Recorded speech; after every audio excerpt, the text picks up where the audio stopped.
The Supermoon of May 2012, presented by Science at NASA.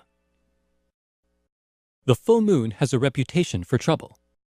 It raises high tides, it makes dogs howl, it wakes you up in the middle of the night with beams of moonlight stealing through the drapes. If a moonbeam wakes you up on the night of May 5, 2012, you might want to get out of bed and take a look. This May's full moon is a supermoon, as much as 14% bigger and 30% brighter than other full moons of 2012. The scientific term for the phenomenon is perigee moon. Full moons vary in size because of the oval shape of the moon's orbit. The moon follows an elliptical path around Earth with one side, perigee, about 50,000 kilometers closer than the other, apogee. Full moons that occur on the perigee side of the moon's orbit seem extra big and bright.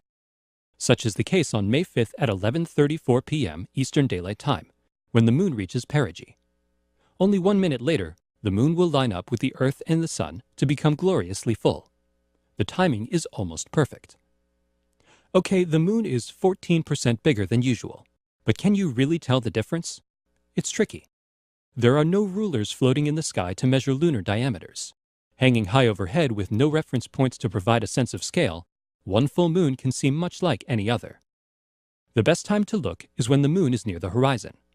For reasons not fully understood by astronomers or psychologists, low-hanging moons look unnaturally large when they beam through trees, buildings, and other foreground objects. On May 5th, this moon illusion will amplify a full moon that's extra big to begin with. The swollen orb rising in the east at sunset will seem super indeed. Folklore holds that all kinds of wacky things happen under the light of a full moon. Supposedly, hospital admissions increase, the crime rate ticks upward, and people behave strangely. The idea that the full moon causes mental disorders was widespread in the Middle Ages. Even the word lunacy, meaning insanity, comes from the Latin word for moon. The majority of modern studies, however, show no correlation between the phase of the moon and the incidence of crime, sickness, or human behavior. The truth is, the moon is less influential than folklore would have us believe. It's true that a perigee full moon brings with it extra high perigean tides, but according to the National Oceanic and Atmospheric Administration, this is nothing to worry about.